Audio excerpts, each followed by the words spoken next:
Allez, osez les mauvaises herbes, osez une zone de refuge de biodiversité dans votre jardin. Et par définition, quand on ose les mauvaises herbes, eh ben on reste cool dans son transat. C'est pas ça parce que ça demande du boulot quand même. Si on veut qu'un jardin n'ait pas l'illusion d'un jardin à l'abandon et d'un jardin où c'est voulu, où les mauvaises herbes ont leur place, parce qu'à mon avis, la meilleure solution, c'est de faire avec et surtout d'accepter un seuil de présence de mauvaises herbes qui vont être utiles et puis aussi qui vont me laisser le temps de me reposer dans mon jardin. Beaucoup d'entre vous me disent oh bah, j'ai vu votre jardin, et ben au moins j'ose laisser des mauvaises herbes parce qu'il y a une pression, entre guillemets, une pression sociale à un jardin propre. Toujours faire propre. Et vous allez voir par ce petit tour de jardin qu'il faut oser les mauvaises herbes. Laissez-les. Alors ça va vous demander du boulot parce qu'il y a d'autres boulots derrière, mais par contre, il est important de les accepter et surtout de les connaître. Donc moi, je vais faire mon petit tour de jardin, je vais vous montrer 2-3 plantes horticoles, quelques adventices ou mauvaises herbes que je laisse, mais l'objectif, il est double. Il est bien sûr de ne pas trop me donner de boulot, de choisir des adventices, des mauvaises herbes qui ont un intérêt pour leurs fleurs, et aussi un intérêt pour les insectes. Et puis, donner un petit look sauvage à mon jardin qui aura deux objectifs. Faire très tendance, puisque les jardins avec mauvaises herbes sont très tendance. Non, je rigole.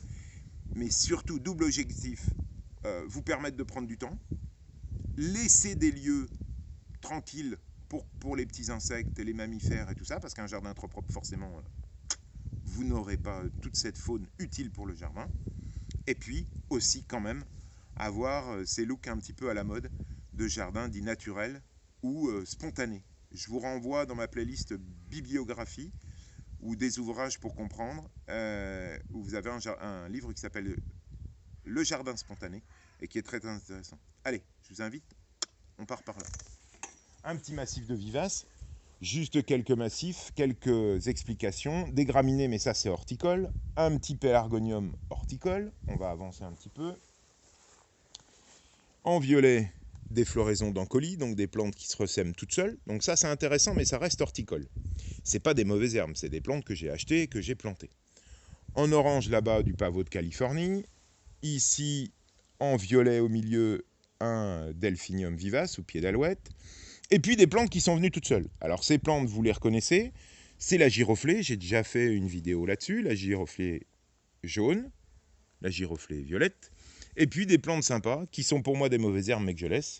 Bien entendu, le souci, le myosotis, toutes ces plantes-là, vous pouvez les noter, c'est des plantes super faciles. On avance, et là on s'aperçoit de plusieurs choses. Ici, deux plantes que certains appelleront des mauvaises herbes, c'est deux chardons, deux cardères, que vous voyez juste là, mais secs, voilà, qui ont passé un an. Donc moi, je les laisse dans mon jardin parce que ça va être très intéressant pour les oiseaux.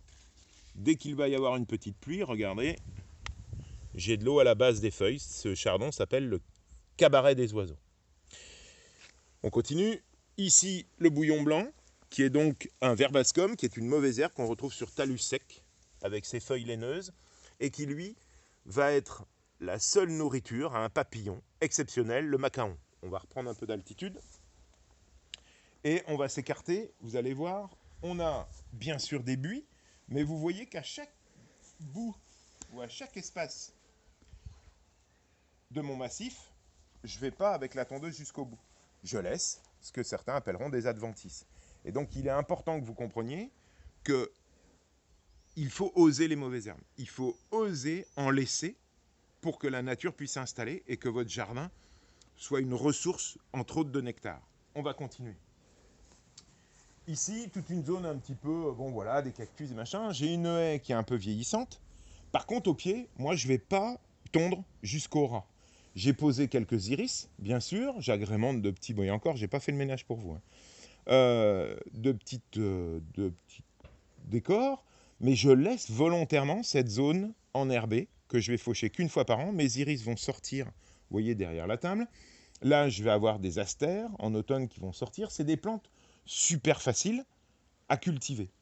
Et je vais avoir tout un festival de couleurs, parce que ces plantes-là, si je les laisse pousser, je vais avoir tout un esprit plutôt campagne. Et vous voyez, on va pouvoir s'approcher.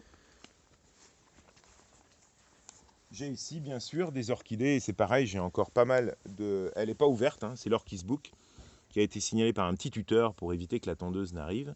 Mais cette Orchis Book, pardon, va nous permettre de... Ben voilà, nous fait une surprise parce qu'on arrête de tondre. Alors, j'ai pas dit qu'il fallait pas tondre, au contraire, un petit demi-tour. Si vous voulez mettre en avant des mauvaises herbes et vous donner bonne conscience avec les mauvaises herbes et en laisser dans votre jardin, regardez à gauche toute ma pyramide à insectes, plutôt sauvages, et à droite, mon gazon que j'ai laissé pousser justement pour faire un espace aux insectes et à la biodiversité. Par contre, au milieu, j'ai tondu. Et je tonds assez souvent. Parce que c'est justement la différence de tonte entre plutôt tondu et non tondu qui font que le jardin n'est pas un jardin qui est subi, ou un jardin, on va dire, à l'abandon, mais un jardin où j'ai souhaité, où j'ai voulu que ici, ce soit tondu, et là-bas, ce soit un petit peu moins tendu. Là-bas, un petit peu moins tendu, et ici, beaucoup plus tendu. D'accord? Donc là, il faut que vous compreniez que si vous voulez un jardin et oser les mauvaises herbes, et vraiment pour avoir rencontré beaucoup de mes followers lors de différentes manifestations, non, certains me disent, mais vous nous donnez envie d'arrêter le tout propre. Parce que le tout propre, c'est de l'esclavage. Vous êtes, dès qu'il y a une petite mauvaise herbe, toc, on l'enlève. Il faut bien sûr passer du temps dans son jardin, ça c'est vrai, mais il faut essayer d'en accepter et se faciliter. On revient sur cette pyramide à insectes. Vous apercevez plutôt ici des fleurs que moi j'ai implantées, d'accord? C'est l'Isatis tinctoria, une plante tinctoriale. Des souches abandonnées volontairement. Un peu plus bas, on a toute une lisière de plantes que j'ai laissées pousser. Mais ce qui ne m'empêche pas, vous voyez ici apparaître un petit chardon, ce qui ne m'empêche pas, bien entendu, d'avoir des plantes plutôt horticoles. Là, elles ne sont pas en fleurs, mais j'ai des sauges, j'ai des sédums qui vont arriver et qui vont m'apporter un appui. Mais vous imaginez bien que l'ensemble de cette zone-là va me donner une niche très intéressante pour mes différents insectes. On continue.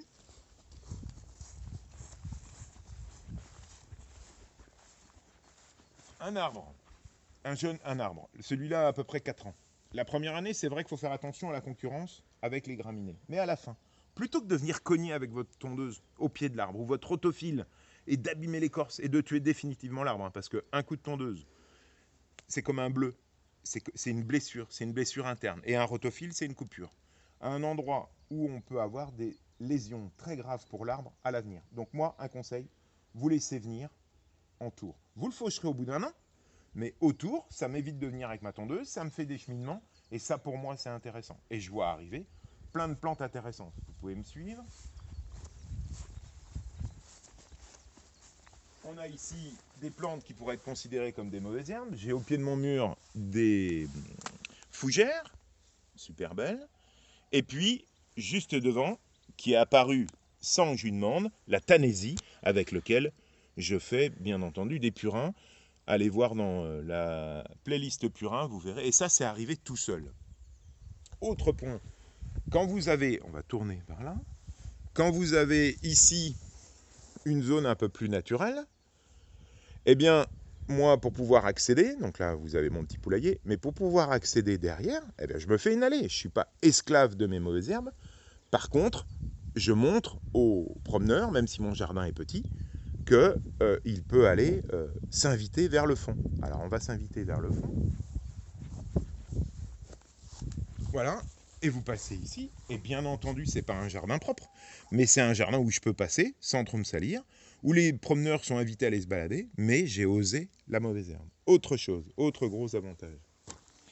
Vous avez ici, dans les adventices qui arrivent ici, beaucoup d'adventices qui sont de la famille des apiacées, des carottes sauvages. Eh bien, ces apiacées sont vraiment des hôtels à insectes vivants, puisque vous avez des milliers de fleurs. Alors, on va s'approcher de celle-là. Alors là, il fait un peu frais pour qu'on ait des insectes. Mais vous voyez que cette inflorescence est composée de milliards de petites fleurs. Chacune de ces fleurs va donner du nectar. Et moi, cette plante-là, je ne l'ai pas payée. Je ne l'ai pas achetée. Je l'ai simplement laissée pousser. Donc, il est vrai que d'avoir un jardin avec des mauvaises herbes un peu floues, ça peut gêner certains d'entre vous. Mais n'ayez pas peur. laissez tranquille vos massifs, légèrement s'enherber, c'est pas grave, vous aurez de très belles surprises. On va faire une petite halte et on va se retrouver dans un autre massif où j'ai aussi des choses à vous dire. À tout de suite. Allez, encore un super exemple de massif composé de plantes sauvages. Une marguerite, bien sûr, que j'ai laissée. Ici, un coquelicot qui est revenu tout seul. Par contre, un petit peu plus loin, des œillets, mais qui ont été plantés. Vous allez vous approcher doucement. Voilà, donc on s'aperçoit que ce mélange de plantes horticoles et sauvages va faire un effet très intéressant. En plus, vous voyez une autre plante qu'on a un petit peu plus par ici, bougez pas, ici, là, en violet, là, c'est la fameuse facélie que je mets dans tout mon potager. Bon, là, c'est une graine qui s'est perdue, mais moi, ça me fait une super fleur, et en plus, ça attire mes insectes. Et puis là, on zoome juste ici, j'ai mes 2 coquelicots, ma matricaire fausse camomille ici. Regardez, 3 plantes. Alors là, je vais aller à côté d'elles, parce que je les adore. Ça revient tout seul. C'est la digitale. Alors oui, c'est une plante un petit peu toxique. N'empêche que dans votre jardin, elle va se ressemer toute seule. Très très mellifère, elle va s'ouvrir et elle va pouvoir vous apporter plein de merveilleuses fleurs, récupérer 2-3 graines dans la nature et la digitale va s'installer ici sans aucun problème. Donc voilà, je voulais juste finir avec ça pour vous dire que osez les mauvaises herbes, arrêtez de tout désherber vos cours, vous allez être surpris, des marguerites, des coquelicots. Alors il faut les reconnaître, 1 année, 2 années, laissez-les fleurir. Et puis après, il n'y aura aucun problème. N'ayez pas peur de vous faire envahir. Cette nature va être une ressource de micro-lieux où vous aurez vos auxiliaires. Voilà. Donc le titre de ma vidéo, c'était désherber ou... Non, bien désherber ou pas désherber du tout. Je crois que vous avez compris. On est entre les deux. Il faut savoir accepter certaines mauvaises herbes pour son service et donner un style à son jardin, plutôt nature. J'espère vous avoir donné envie et surtout vous avoir convaincu, arrêtez le trop propre.